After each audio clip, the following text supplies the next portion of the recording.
Another major story that we're following today, Donald Trump engaged in a, quote, unprecedented criminal effort to overturn the results of the 2020 election.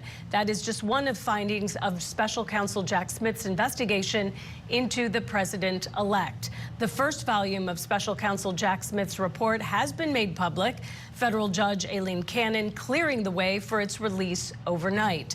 Joining me now live from Washington is Scripps News correspondent Liz Landers. And Liz, you have been poring over this report. So what do you think are the biggest takeaways?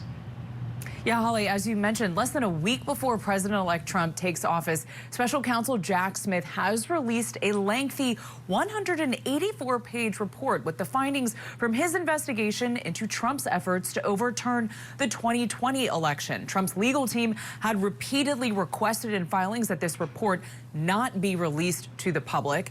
Smith says in this report that he had enough evidence to convict Trump had the case made it to trial, writing, quote, "But for Mr. Trump's election and imminent return to the presidency, the office assessed that the admissible evidence was sufficient to obtain and sustain a conviction at trial."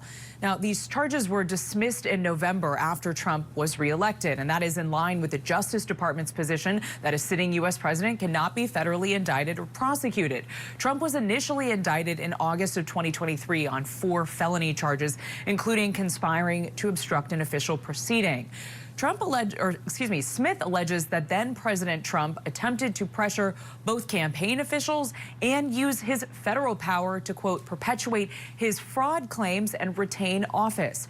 Most of the details in this report today describing the case against Trump have been revealed in the past during the January 6th committee hearings and previous court filings.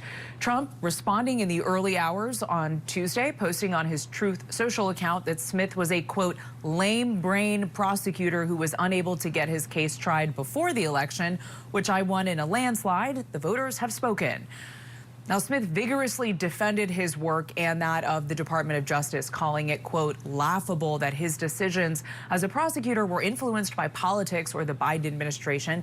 Smith faced personal attacks from Trump and his allies throughout the course of this investigation and the legal proceedings, a point that the special counsel seemingly referenced in his report, writing, quote, "I believe the example our team set for others to fight for justice without regard for the personal costs matters." Now, as you mentioned, Holly, a second portion of the Jack Smith report, Volume 2, has still not been released. That is the part that focuses on the classified documents case, a case that was dismissed by Judge Aileen Cannon over the summer. That portion of the report may be released to congressional leadership, Holly, but that remains to be seen. Scripps News national correspondent Liz Landers for us. Thank you, Liz.